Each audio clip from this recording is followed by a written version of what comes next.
feedback on the recent survey that we sent out to our members to sort of highlight the different areas that our members are looking for us to focus on for 2023. So my name is Paula Walsh and I'm going to be your MC for the evening. So I'll introduce the various other people that we have here to speak. And they will share their presentations as we go through. So the agenda here for this evening, first of all, after I've introduced myself and said welcome to everybody, Dr. Mary Maloney is going to give us a short presentation looking at the research, the background research that sort of backed up the establishment of a professional body for early childhood education and school-age childcare profession, a piece of research called From Voice to Action, and she's going to go through that with us. Then you'll come back to me and I'm going to share the results of our member survey and have a little insight into the areas that we're going to focus on for 2023. And then we're delighted to have with us Emily Gawlick, who is the Executive Director of Early Childhood Educators of British Columbia in Canada. And she's going to talk to us about their journey that they have been venturing on down a similar road over there. And after that, we're going to talk to Minna Murphy and Naomi Byrne, who are two educators who are members of PEMI, and they're going to share their perspectives on being a member of PEMI. And then finally, we will have a Q&A session. So we'll take questions in the chat and they will be addressed then at the end, if that's okay, before we finally conclude the webinar for the evening. So I'm delighted to hand you over now to Dr. Mary Maloney, who's going to go through the From Voice to Action research, the background for the establishment of a professional body for the sector.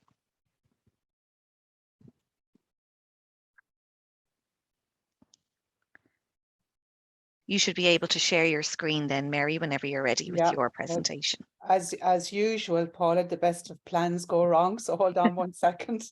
I'm just looking for the presentation. I must have closed it inadvertently earlier. No worries, no problem.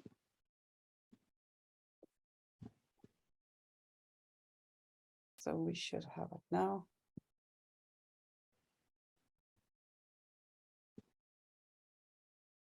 Can people see that? Is it coming up on screen? Not yet. Not yet, Mary. No? No, not yet. No. Hasn't picked it up. It hasn't. No. Okay, hold on. Oh, I think it's coming. I think I see something happening. Yeah, we can see it now, Mary. Yeah. Excellent. Thanks very much. And Paula, thank you for that lovely, warm introduction. And I'm delighted to be with everybody tonight to talk about Professional Educators and Managers Ireland. I think our webinar is probably another first for Professional Educators and Managers Ireland. It's our first members webinar since we launched in May 2022. And I suppose it's really important at this stage. I'm not going to go over, the background to the establishment of Professional Educators and Managers Ireland, but just to give a really quick whistle-stop overview of how we came to be. And the first thing that I want to do is to thank CRAN, and in particular, one of our co-founders, Mary Daly, who is the CEO of CRAN, a community voluntary organisation who work tirelessly to improve and enhance governance and operations of no less than 16 community childcare organisations up in Navan and County Meath, and those organisations are spread all over that area. But thanks to the generosity of CRAN, we were able to secure the funding to undertake research to find out people's views on the establishment of a professional body for the early childhood and the school-age childcare sector in Ireland.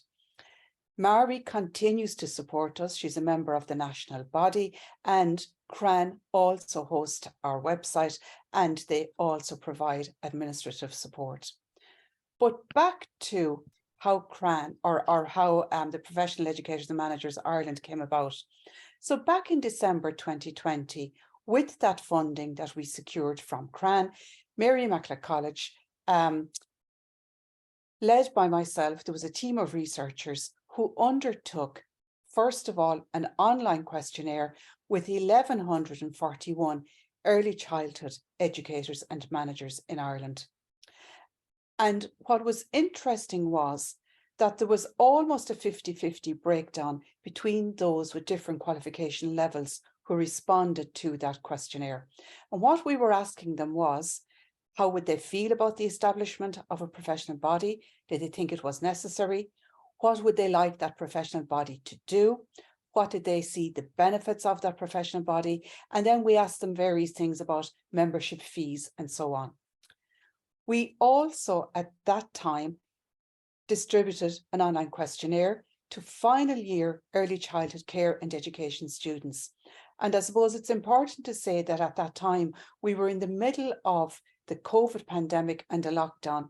And so while the response to the educators and managers survey was very, very robust, we did in the end only succeed in having 115 respondents to the student questionnaire. But nonetheless, that 115 students represented all levels of qualifications, level 5, 6, 7, and 8, and they gave us very unique insight into what they felt about a professional body. We undertook focus groups with 37 of those online questionnaire respondents, and we also undertook 10 interviews with external stakeholders in New Zealand, Australia, British Columbia, and Denmark. And we're delighted actually to have Emily with us tonight, because she was one of the people in British Columbia who gave so generously of her time and gave us a lot of insight into establishing a professional body, what to do, and almost as important, what not to do. So before I tell you what people said to us in that survey, I thought I'd set you a little task tonight yourselves. So when we look at the sector in Ireland, and when we look at what are the hallmarks of a profession, we are told that the characteristics of a profession involve advanced knowledge and rigorous training. And so my question is, would you put a yes tick mark in the box or no? Licensure, would you put in a yes or a no there? Do we have fitness to practice criteria? Do our educators and our managers operate with autonomy and with full responsibility themselves? Are they service oriented? Do we have professional remuneration? Do we have a code of ethics? A national continuous professional development programme? A professional body or a professional association? And do we, importantly in the context of Ireland, have professionalism from the ground up? I know how I would answer each of those, but interestingly, these were some of the things that we asked or that were brought to our attention when we undertook the research back in 2021. So what did our respondents tell us? The online questionnaire, the response overwhelmingly was that we needed to establish a professional body, and the phrase that was used repeatedly was, establish a professional body for the sector, and the sooner you do it, the better. There is no time to waste. We need that body, and we need it now.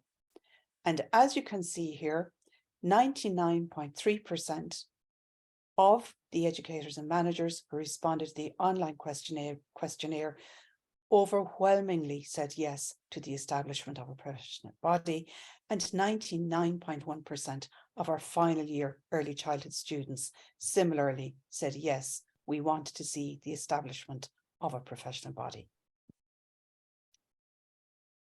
We asked them, and it was contentious at the time and is probably still contentious, but nonetheless, we asked who should membership of the body be open to? And almost to a person, so 89% of our educators and managers and 66% of our final year early childhood students said that membership of a professional body should be open to everyone who holds a qualification in early childhood education and care, and that is people with a level 5 qualification right up to level 8 plus. In terms of what they saw as the purpose of a professional body, there were two dimensions. Everybody spoke about the need for a regulatory dimension for this professional body. They spoke in particular about fitness to practice criteria, and they also spoke about professional standards of practice for themselves as professionals working in the sector. They spoke very much about professional development, the need for continuous professional development, opportunities for sharing information, and for engaging in and collating research related to the sector in Ireland. It's interesting when we asked people what they saw as the benefits of a professional body. And what I'm showing you here came across all of the different data sets, both in relation to the questionnaire and in relation to the 37 people who took part in those focus group discussions. Everybody spoke about a professional body bestowing professional identity on those working in the sector and on the sector itself. They spoke about a professional body raising professional standards. That membership of a professional body would signify commitment to one's career in the sector and to upskilling. People spoke at length about a professional body conferring professional status, both on the professionals themselves and again on the profession as an entity in its own right. They spoke about getting respect from others. Having a professional body was associated with garnering respect and also with recognition, feeling like other professionals. And people specifically mentioned nurses and teachers in this regard. They said that having a professional body would also mean that they would be taken seriously. And some people said they felt that they would be taken seriously for the first time in their careers. They spoke about having a proper title, and that one of the jobs of a professional body was actually to advocate for proper titles for the sector itself and for them as professionals. And there was at that time, between December 2020 and July 2021, when we finished the research, quite a large body of people who were very annoyed and incensed that the government, as they saw it, had come along and with, a stroke of a pen, obliterated the term early childhood care and education or early education and care, and had put this umbrella term early learning and care on the sector. So there was calls for a professional body at that time to redress that injustice as people saw it. And then, as I said, they felt that a professional body would help them to feel like other professionals. Across all of the data sets, those responding through the questionnaire and those who took part in focus group discussions felt that a professional body would signal the early childhood education and care sector in Ireland as a profession, enable those working in the sector to be recognised as professionals, and help overall to professionalise the sector. When the government published the Nurturing Skills Framework in December 2021, there was two statements in that Nurturing Skills Framework which go to the heart of what Professional Educators and Managers Ireland is about. And what the government said in December 21 is that the profession is not yet regulated and there is no register of educators. And we cannot argue with that point. They went on to say that there is also no professional association in Ireland. That is a voluntary association consisting of members of the profession that seeks to represent the profession and works to support standards within it. And you will see here the arrow from those two statements to Professional Educators and Managers Ireland. Because when we launched in May 2022 to the forefront of our minds was to address the anomalies and these gaps within practice in Ireland. And so, against the backdrop of our own research and the findings from the Nurturing Skills Framework, Professional Educators and Managers Ireland is committed to all of the objectives that you see here in front of you. So we are committed to raising the professional status of the early childhood and school age workforce in Ireland. We want to amplify the voice of the early childhood educator and school age professionals. We want to identify and agree terminology for the sector, promote careers in the sector, increase awareness of and promote adherence to professional standards and professional practice, such as a code of ethics and a code of professional standards. We want to create a shared professional identity for all those working with young children and school-age children in Ireland. We are committed to advocating for recognition of the early childhood sector as the foundation of children's education on a continuum and on par with primary and secondary education. And this is something that people have called for a very long time and emerged as something quite strong in our research. We commit to supporting early childhood and school-age professionals to help each other in their professional role. We have started to establish a voluntary register of early childhood and school-age professionals from level 5s right through to level 8+. And over time, in keeping with nurturing skills, we hope to work with relevant stakeholders to develop an induction process for newly qualified educators, to develop national guidance, supports and resources for student professional practice placement at all qualification levels, and to develop fitness for practice criteria. A tall order and quite a lengthy list. But what did you tell us you wanted? What were your top priorities for a professional body back in 2021? You told us that you wanted a professional body to be advocates for the sector, to advocate for status and recognition of early childhood and school age as a profession. You asked for a professional body to work towards a shared professional identity. You spoke about what you wanted to be called, what you want to be known as. You also spoke about a professional body developing and driving professional standards. And in particular, you spoke about the development of a code of ethics and professional behaviour standards. You spoke about a professional body developing fitness to practice criteria. You felt that this was essential for entry to the profession and that there should be minimum fitness to practice criteria before somebody is allowed to work in the sector, regardless of qualification levels. And the other thing that you said very, very clearly to us when we did our research back in 2021 was that there should be a register of all educators in Ireland. All graduates of all early childhood programmes, regardless of their qualification level, should be included in a register of professionals. And the reasoning behind this being that as of now, while TUSLA implement and enforce the childcare regulations, they can remove a setting, but there is as yet no way or no pathway to remove what we called rogue educators.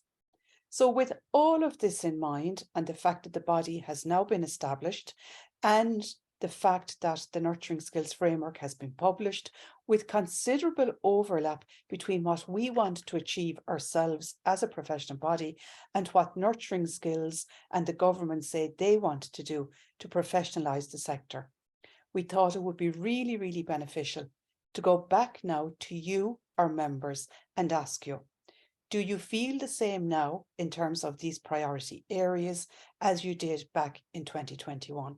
And that was the purpose of the survey that Paula sent to you over the last few weeks. And I'm going to hand you back over to Paula now, so she will be able to give us your insights tonight into what you now want, and we can see, have you changed your mind? Have things overtaken us in the intervening 7, 8, 9, 10 months?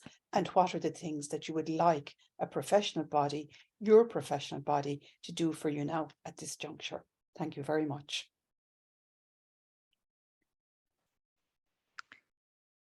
Thanks for that, Mary. No problem. I'm just going to stop sharing now. Perfect. Great, thanks. Is that gone, Paula? You can't see it anymore? It is gone. Yeah, Great, it is. thank you. So I'm going to share back to my screen now again. So you should be able to see that there now. So that was great. Thanks, Mary, for that. And as Mary just said there, you know, I'm going to go through the results of that survey that we sent out recently to our members. And, you know, from the presentation that Mary gave there, you know, for educators on the ground, you know, respect and to be taken seriously is something that was really important to them. And therefore, as a result, right from the get-go, we want to consult with our members on the ground as to how we move forward now, so that their voice will indeed direct our future action as the professional body. And hopefully this will be the first of many opportunities for our members to be consulted with. But you know, this is the starting point. So the 5 areas that came out of the research that Mary went through with us there, that we included on the survey which we sent out, and we asked people to rank them from 1 to 5, with 1 being the area which was most important for them, that PEMI focus on, right through to 5 being the sort of least important out of the group. So the first one was a code of professional standards or code of ethics.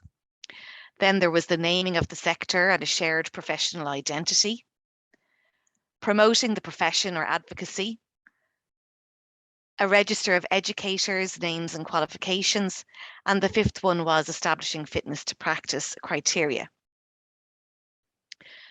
So you can see here on the graph, these are the results that came back from this from our first survey here. And, you know, it sort of stands out. You can see the priority 1 areas are these in the dark blue on the left. In orange are what people listed as a priority 2. Grey was priority 3. Yellow was priority 4. And the light blue was priority 5. So really what came out of them were these 3 on top. These were the 3 areas that the PEMI members who engaged in the survey voted as their number 1. So these are the 3 top number 1 priority 1 areas. The establishment of a code of professional standards, a code of ethics, promoting the sector as a profession, and establishing fitness to practice criteria. So although we know that the 5 areas were important to educators that came out of the research that that Mary spoke to us about, in this survey, these were the 3 that came out as the top out of those 5.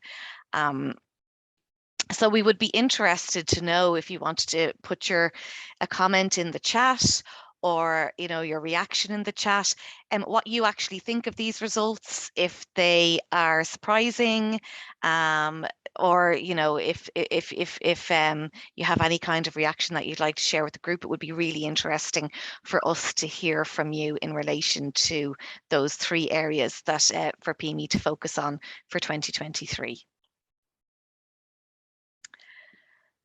So next, I'm going to hand you over to Emily Gawlick. As I mentioned at the start, Emily is the Executive Director of Early Childhood Educators of British Columbia, who have been on a similar road in the establishment of professional body. And I will hand you over to Emily now. Emily, you should be able to share your screen as well if you have anything to slides to share. And you're very welcome here. We're delighted to have you with us this evening. I'm so thrilled. I'm actually really humbled to be invited to speak with you all today. And can everybody see my? Yes. Yeah. Whoops. Just go. Okay, thank you so much for having me here today. And it's just, I'm just like almost giddy listening to everything that has been going on in Ireland and moving forward, and knowing that we're actually probably on a really similar path in a lot of areas. Some things I think you're way ahead of us, and other places I think we've done things, and I was totally interested in sharing our perspectives. But I do want to start out in a good way, as ECEBC and myself personally are looking at the impacts of colonialization here in Canada, particularly here in BC, what that means for us as an organization and as a person, a white settler here in Canada. So I do want to say it is with ECBC's deepest respects and gratitude and the privilege of learning on these unceded ancestral traditional lands, waterways, airways, of the First Nations people, the Métis and Inuit people. And I am calling in or on Zoom here from my home in British Columbia. Some people call it Burnaby, which is right beside Vancouver, and it's on the ancestral unceded territory of the Musqueam, Tsleil-Waututh people, the Coast Salish Nation. So I'm very happy to be here and want to honor where I'm situated today. And just a quick little introduction, and I was hoping to put a picture of my granddaughter, Penny, who's like 14 months old, and thinking about what the future holds for her and what world I hope that she gets to experience and be part of. It's just such an exciting time as an early childhood educator. I just celebrated my 30 years as an educator.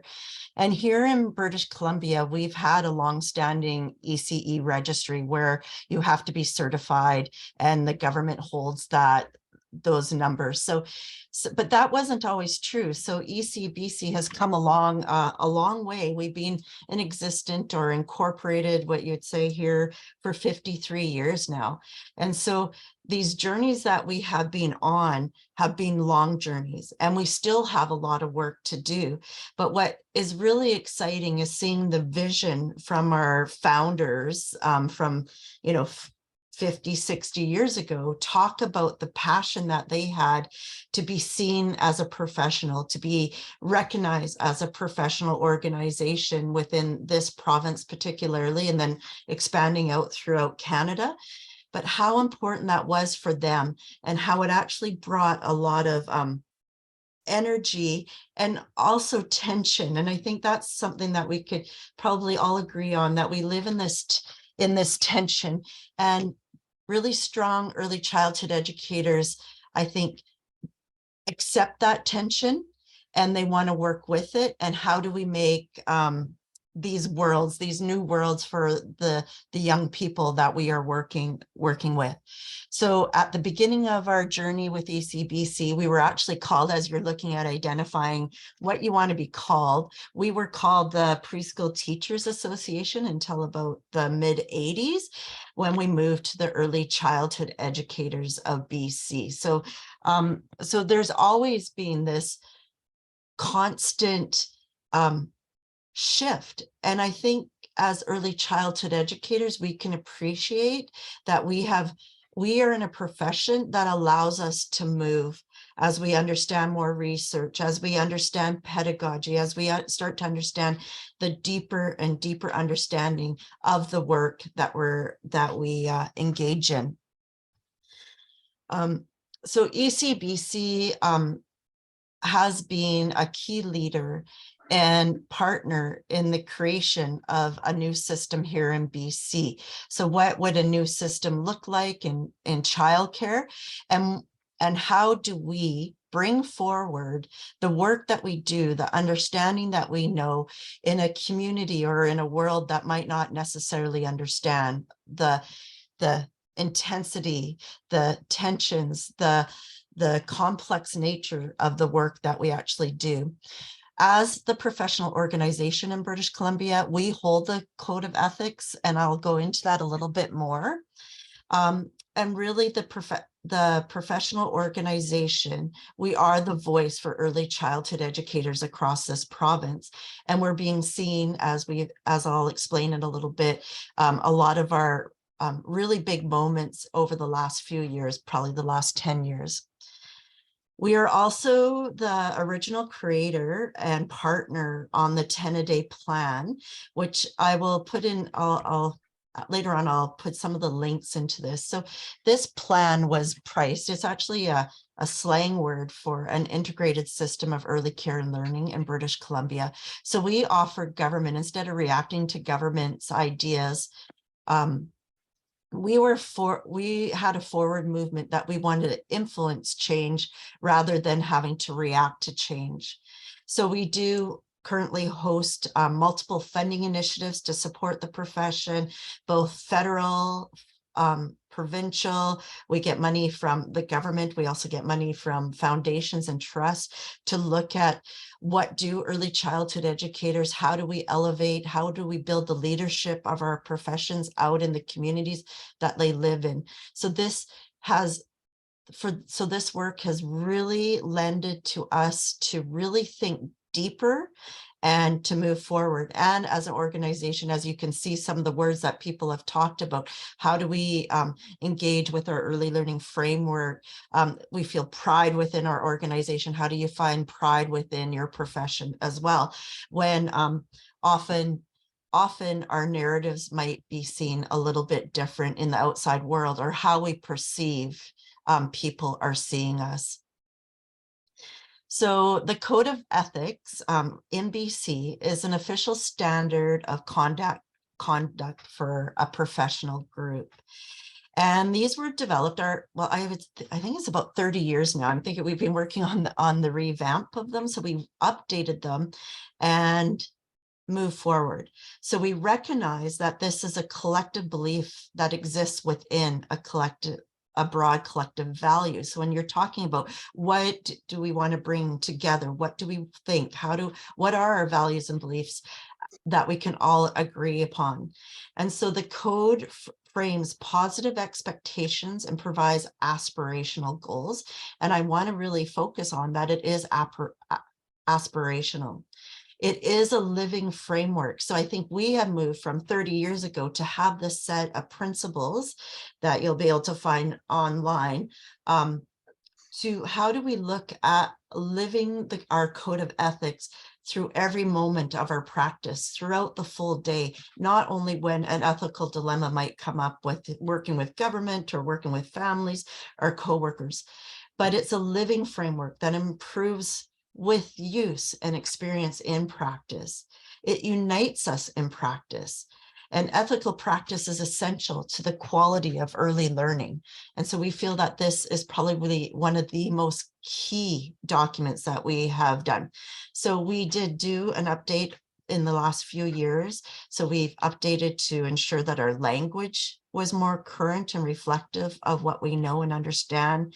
We talk about pedagogy, the framework enhancements throughout the years, and recognition that ethical practices happens throughout the day and not only when we perceive an ethical dilemma.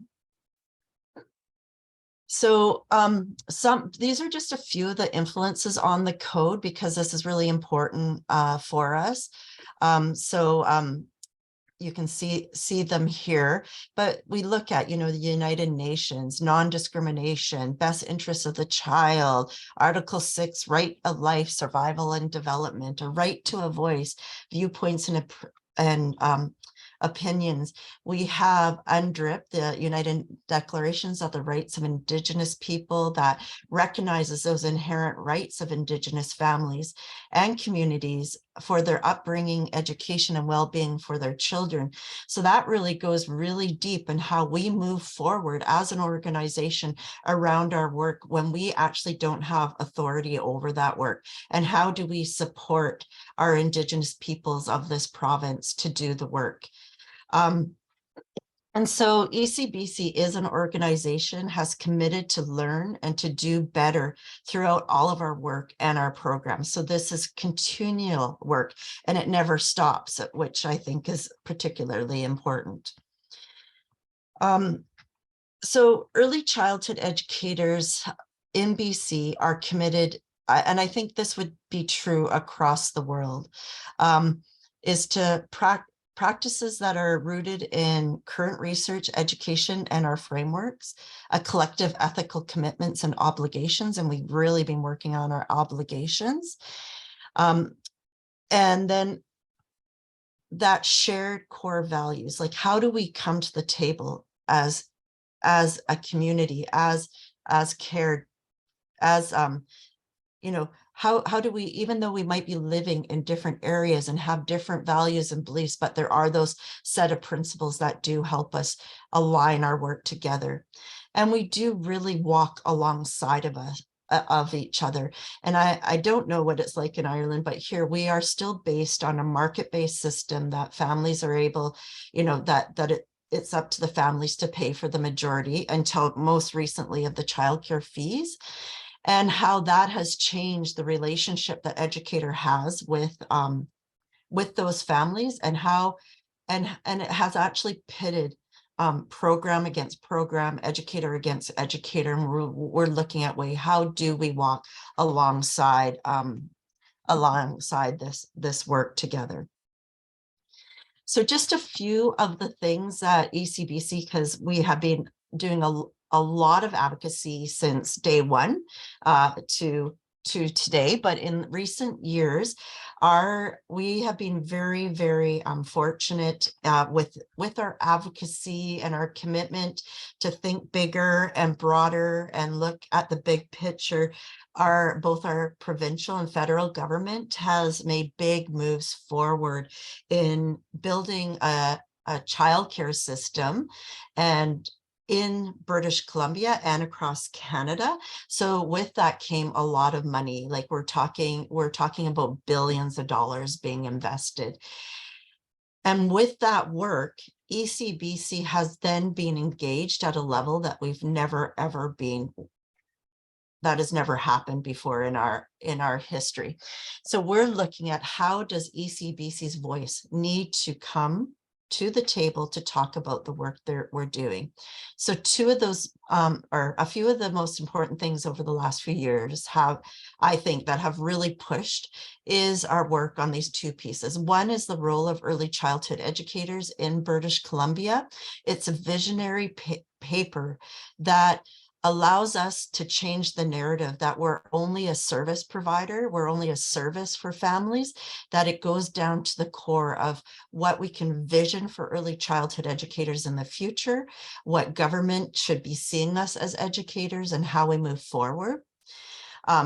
And then we also did a paper that we're looking at revising, where we called for the need for early childhood educators to be fully integrated into the Ministry of Education, which in April, our government did move to that. So it's now called the Ministry of Education and Childcare. And, so even with these really amazing moves, there's a lot of things that need to happen. How education views the work of early childhood educators, even the name, the Ministry of Education and Childcare, has really othered us, that we're something different than the holistic approach to children, the complex needs of children and our pedagogy. As I mentioned, we've been working on the 10-a-day plan that actually elevates the sector in itself, looking at wages and working conditions, looking at parental fees to make sure that the fees are accessible for families, building more childcare spaces, because we only have under 30% licensed facilities in British Columbia to meet the needs. So we know that children are in a variety of a variety of places. And more recently, just last week, we launched a National Day of Childcare across Canada. So this is some of the ways that ECEBC is engaging and highlighting the voices of early childhood educators throughout our province to be the leaders within their own communities to talk about the work that they do. So we are always leading with curiosity. How to ensure further embedding role of the early childhood educator happens within community and within the Ministry of Education, because we know for sure, and I say this all the time, that if it isn't us as professionals talking about our work and who we are and what we do with real authority and real passion, somebody else is going to make decisions on behalf of us. So it's time for us and our professional organizations to step up and step into this work. Even being here today, I've learned a lot, and what we can learn from each other will be critical because we will be moving together. And what is needed to create systems, or a system that acknowledges equal partnerships between children and families, that engages them in with their voices, will equally be as important. So we're excited to create new systems that other jurisdictions beyond BC will be able to be inspired by and be in awe of, and vice versa, as we do this really great work together.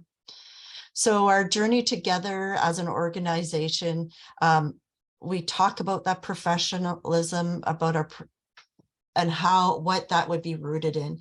And we do believe it's rooted in ethical practice, current frameworks, commitment to truth and reconciliation, and looking at the role of the educator, not only for today, but into the future.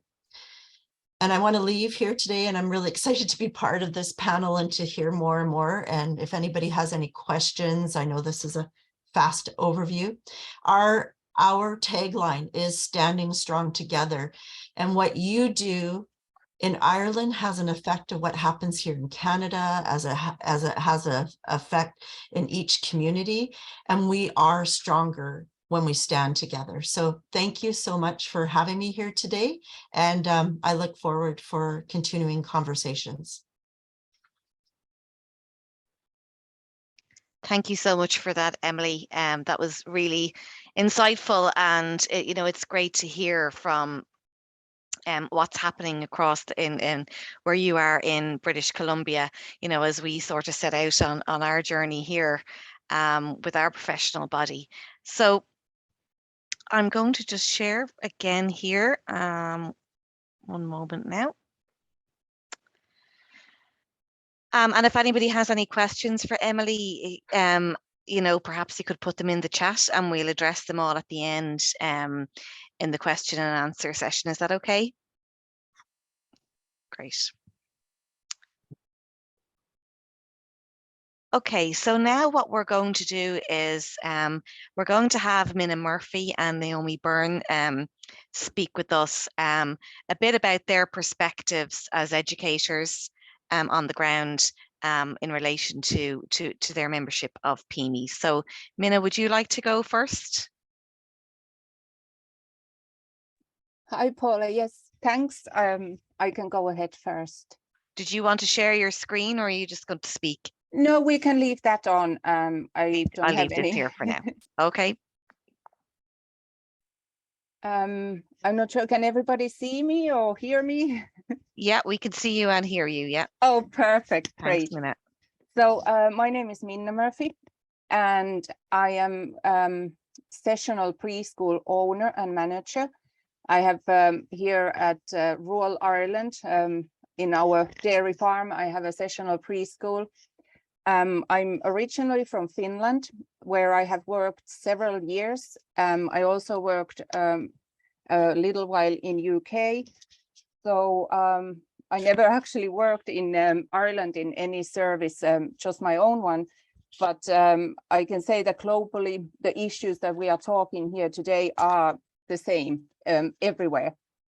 So I'll just chat a little bit about the reasons why I wanted to join PEMI and why I think it's important to have the professional body. So kind of if we look at our work, we cannot kind of like measure the professionalisms as such as they can, for example, if you're working with numbers or finance or saving lives like doctors or nurses, or as a primary school teacher, how well your students do on school tests. So that's why I think that finding the professionalism in our sector has been taking so long, and it's been so difficult. Also, the fact that we are all so scattered. So our sector professionalism, it's linked to interactions and communication. So that's hard to measure, but it doesn't say that we shouldn't be going ahead with professionalism and understanding what that will be, looking at our sector. So kind of one way looking into the professionalism could be activism, which we are now doing. And when you look at through the lens of activism, this is what PEMI is at the moment doing and offering.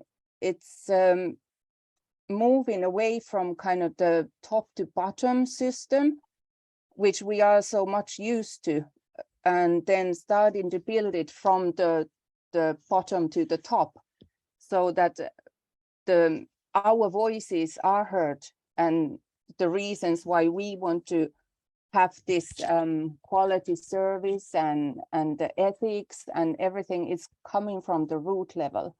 And that's why we are here now building up the PEMI, our professional body.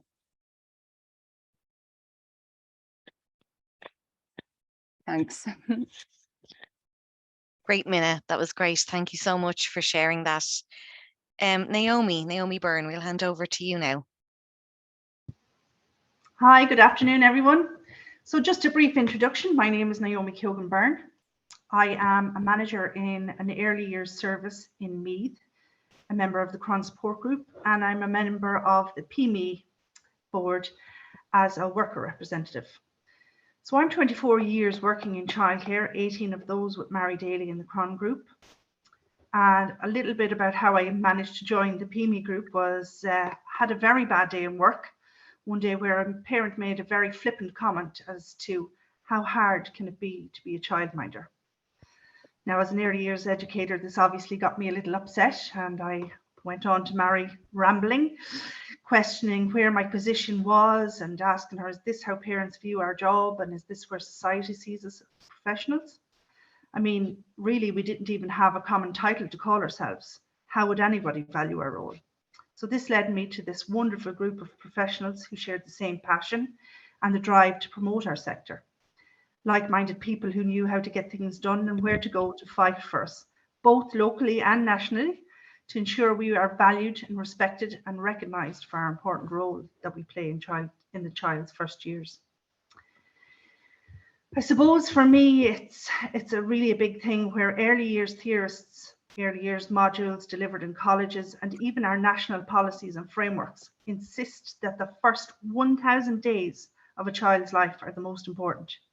They reiterate that these early days lay the foundations for early learning and development of a child's life. They insist that early interventions in the early years lead to better outcomes in life.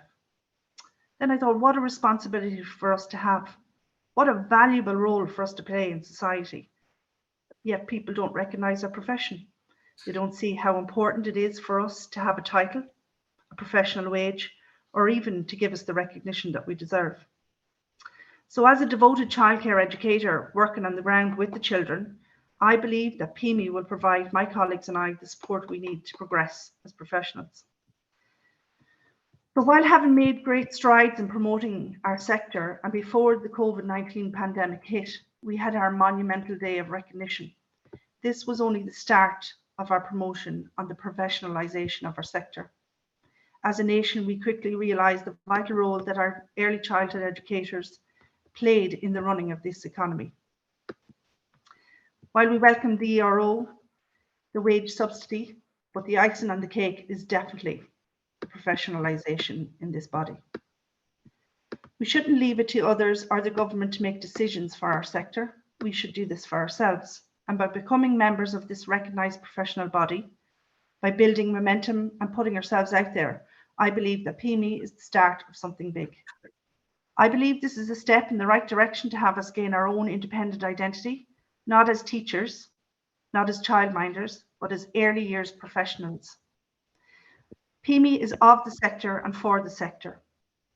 The development of this professional body has been eagerly anticipated, and now we will push it forward.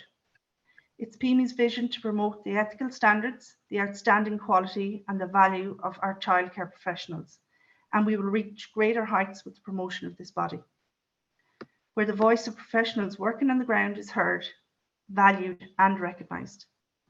So I ask you to invite your colleagues, all students, all early years educators that you may know, encourage them to become members of our professional educators and managers in Ireland body, so that together we can drive the professional standards for our sector. Finally, I look forward to a future where childcare professionals receive the recognition that we undeniably deserve. Hashtag we did it. Hashtag we can do a little more. Thanks. Thanks for that, Naomi. It's so true. And I'd just like to echo, and I know everybody involved in PEMI would echo the same thing, that, you know, share with everybody that you know, spread the word. It's up to us to get the word out there. And, you know, it's important that the word about PEMI, you know, spreads to educators on the ground, you know, throughout the country. Because, I mean, I know from my own experiences that to be recognized as a professional in any field, you know, research will show you that what constitutes profession or professional is a group of people who have that shared, you know, sense of who they are, what they're qualified to do, what they do, and that understanding, you know. So if we want to be recognized in wider society as a professional body and as professionals that we are, you know, we need to come together and recognize ourselves as that group of professionals too. So thank you so much for that, Naomi and Minna. Now my screen is not moving. Oh, okay. So I'd like to thank everybody who spoke. That was all really interesting. And what we're going to do now is hand over to, I think, Michelle, you're going to coordinate the questions, are you? Yes. That might have come in on the chat. So Michelle Hart from the National Childhood Network, and Michelle is going to take the questions and then hand them out to the panel to answer. Okay. That was a really interesting set of discussions and information coming from a range of people and a range of speakers from different experiences and perspectives, and we're really grateful to listen and to hear of your experience, Emily, and of the real experience of Naomi and Mina on the ground as well. And I thank Mary and for Paula for giving us all the background stats in terms of the historical overview and of the recent survey. I suppose there's a couple of observations in the mix along with some questions. And I suppose one of the observations was in relation to after Emily's presentation, and it was in relation to the fact that all people within the settings, the owner, the manager, the board of management should be engaging with a code of ethics, so it works from the bottom up and the top down. And there was a lovely comment there, Emily, that they found your presentation very inspiring, so thank you for that. We had a question if you had any thoughts on evidence-based practice relating to our sector, Emily, because there's lots of evidence and data in a medical format and in speech and language, and we wondered about your thoughts on that, Emily, and maybe how you use evidence-based practice to inform your own thinking. Oh, that's such a great question. And I think from ECEBC's perspective, everything we position and move forward is based on evidence. So we can use that evidence-based information to move the dialogue, move policy, move system buildings by using that. And so we've done that in a multiple of ways, and ways that weren't always familiar to us as well. So so we've used it to move system buildings, but we've also outsourced other research and evidence. So we've had new connective with maybe industries that we didn't typically have before, like working with people working in the banks, like the financial sector, to talk about how this supports families when you have a system built. We talk,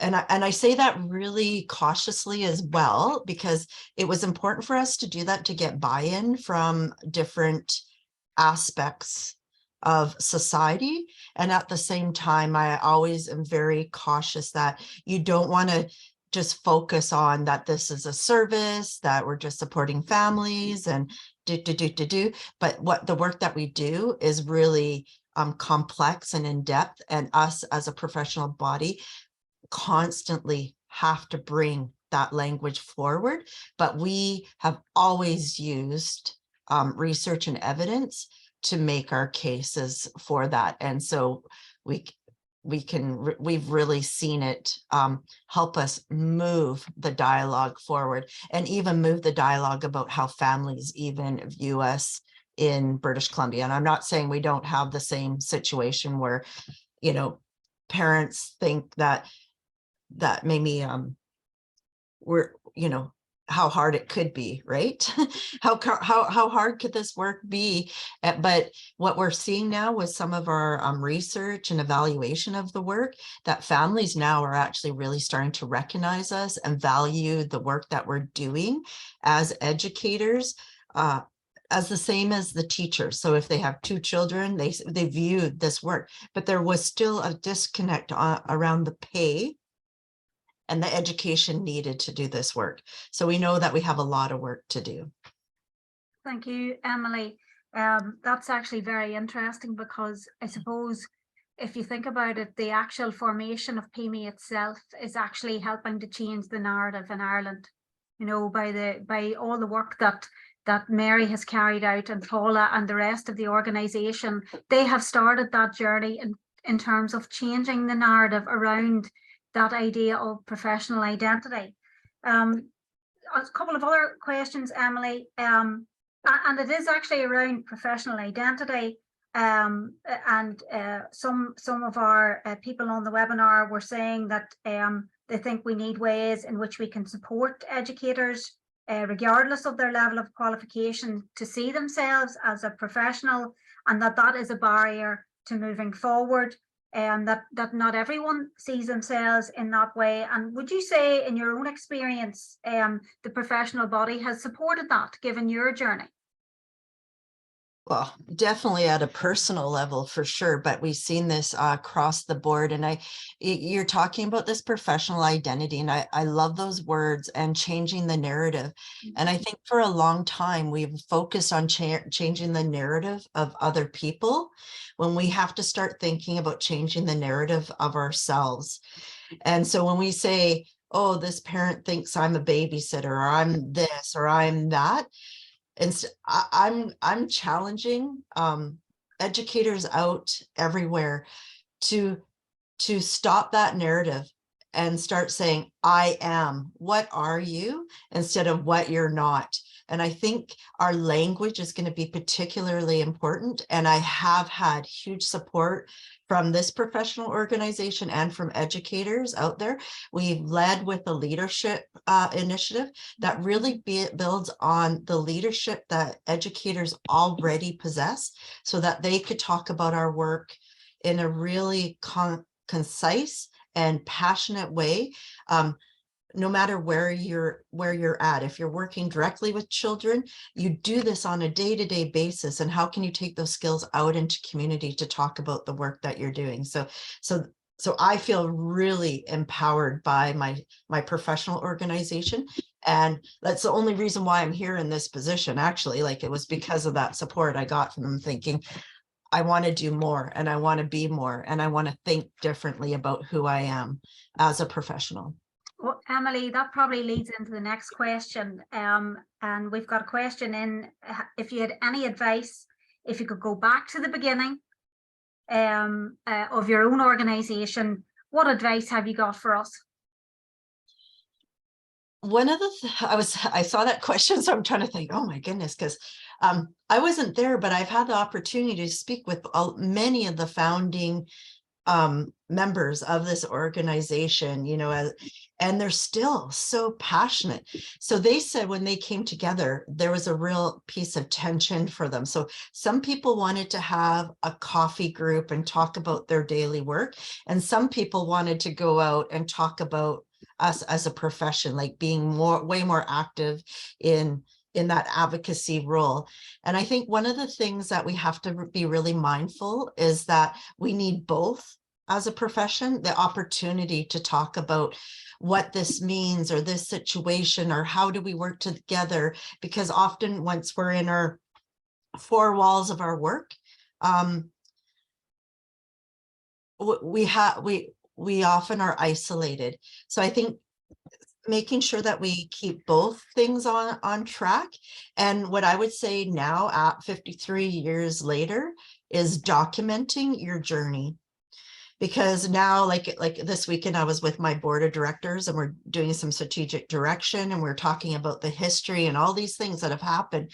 But a lot of it has been lost because it, you know, was sitting under somebody's bed in boxes, the information. But so much work has been done to lead us to this point in our journey. So I'd say document it all. Thank you, Emily. And I suppose we are at the start of our journey here as well in some ways, and that gives us an advantage, I think, in terms of learning from others as we go forward. There were just a few comments there as well. I was struck by, I think it was Mina was talking about activism. So maybe, Mina, that plays into the areas that you were speaking of as well. And there was an observation here that children spend so much time in the early childhood settings that their parents were actually recognising and showing the importance of the early childhood provider when there was a discussion around nap time, and the parent was saying, well, actually, you know my child as well as I do, Neely, so because you're spending so much time with them. So and that is the reality of children's lives. So it is so important that we consider all of these issues that are brought to the fore around dialogue and ethics and quality practices. There's a couple of more in there. We've just one in there that says, I'm absolutely delighted to see PEMI to be developed. I think there needs to be more advocacy for it. They were saying that they never heard of it, some of the colleagues, and didn't see the point to be registered. What would you say to people who say, Emily, about the importance of registration? Well, the importance of that for us here in BC, so I think it must have been about 35, 40 years ago that it actually came in existence. And the importance for us as a professional body, as it actually gave some accountability to our education, how we're working, the continued professional development required of us as we continue to broaden our understanding and insights. It has shown us as professionals as something different than other professionals. Like somebody mentioned, you know, we're not teachers, and I'm proud to say I'm not a teacher, right? And I think that's why the professional having a registry has been quite helpful in that sense. Okay. Let me see, just a few things. Thank you, Emily. A lot of food for thought. How does the PEMI plan to move forward in 2023? We'll maybe hold on to that one for a little minute. Oh, I've never heard about PEMI. I've just taken over as interim manager, and the email came in today for tonight. So happy to have found you, and will definitely pass this on to my colleagues. Well, Mary, that was serendipity that you arrived in here this evening, and we're delighted to have you. We're glad that you came this evening to hear all about this, and that you will get good knowledge and understanding about the organisation. Fiona is saying people need to understand the profession about how using advertising, media, etc. to promote the benefits of what we do and how we do it and how we scaffold children's learning, for example, or play as a medium through which children learn. Yes, and I know, Fiona, that is an interesting conundrum where parents think that the children just get to play all day. If they knew that the power of play and what it really did and how we could show that to them, I think sometimes that's something that we need to think about more. And I can see that you're saying that we need to benefit, or we need to show the benefits of that more. And I think we all need to look at that, because as Emily said earlier, it can be seen as baby minding and not as a profession. But I think we can turn the wheels on that. I think we can change the narrative in different ways. And also, very interestingly, at the very beginning of this chat box, there was a lot of talk around fitness to practice, that people's ideas of what they thought was most important around advocacy is actually changed in terms of fitness to practice. And that was all about the quality of the setting coming to the fore and the importance of high standards being met. And I suppose back to what you were saying, Emily, about living those everyday decisions within a setting. And really not waiting to moral dilemmas arrive, but thinking about it on an ongoing basis. So it has the potential to support people to think like that. So thank you for that. I think that's all the questions, guys, in the box. Okay, perfect. That's great. Thanks, Michelle. And thanks everybody who put in a comment and a question. Okay, so what I'm going to do is before we finish up, first of all, I'm going to just say thank you to everybody for joining. And, you know, from all of us who have been working in the background on the PEMI, on the PEMI group, you know, we'd like to thank you all for coming here tonight. And just, you know, if you haven't joined and you want to join, there's a link here in the presentation slides, or you can email any inquiries to pemireland@gmail.com. But before we finish up for the evening, I'm going to hand you back to Dr. Mary Maloney, and she's going to give her sort of concluding remarks, and perhaps she could address that question as well that came in to clarify, you know, how we're going to move forward in 2023. So I'll hand back to you there, Mary. You're on mute, Mary.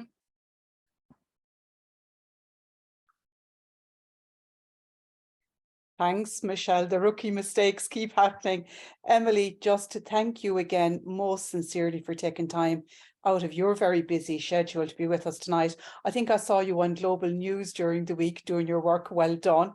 But I suppose from the vast experience you have now at this stage, you know, of working with early childhood educators, British Columbia, it's just really great for us to hear your insights, you know, and where the journey has taken you and where it is yet to take you.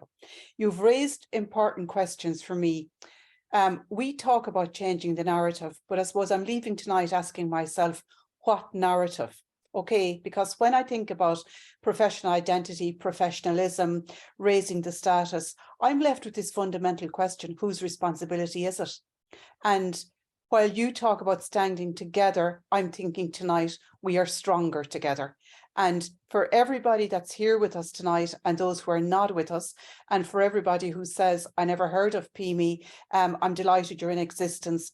We all have a duty and a responsibility, I think, to be counted, to ask ourselves as we leave tonight, what does it mean to be a professional? And how do we individually and collectively, through our thoughts, our words, our actions, behave professionally? How do we uphold the professionalism of our sector? How do we promote and uphold our own professional identity? Actually, we have it within our own power. We actually have the gift ourselves to be professional. And so I am putting out a call. What are we going to do individually and collectively to move this forward? For people who have never heard of us, we are a small fledgling organisation. We have big plans, but we can't do it on our own. Fundamentally, as of tonight, we need to grow our membership. Yes, we are behind you. We also want fitness for practice criteria. We want to drive quality standards. We want to drive professionalism in the sector. We have regulation, very robust regulation. We have a national quality framework. We have a national early childhood curriculum framework. But actually, they stand for nothing if we, the people who implement them in our daily practice, ourselves are not professional in our behaviour and in our actions. So I think there's a call going out from tonight. Join PEMI, work with us to help you, and from the bottom up, we can do something amazing. We can change the narrative. We can be more together than we can be individually. So I want to thank everybody for your input, sharing your insights, and as I say, a rallying call, a call for action. And Professional Educators and Managers Ireland is not going away. We will grow and we will be great. Thank you.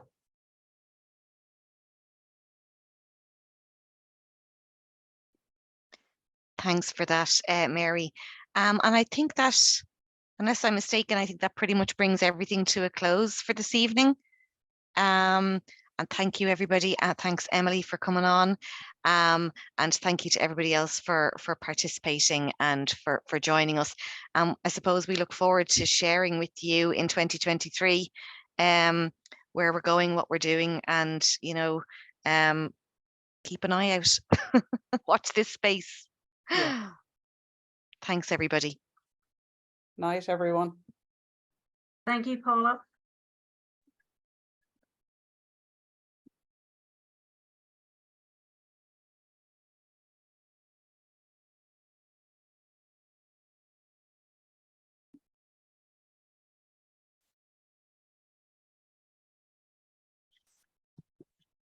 Paula, well done. You did a great job. Brilliant. Oh, thanks, Mary. Thank you. You were super. Well done, in thanking everyone, Paula, we forgot about you. It's not too late. There's people still on. You've been amazing. Thanks for everything. Oh, no problem. Thanks. We are still recording. Oh, it's still recording, is it? I'll stop the recording now. Thanks, Michelle.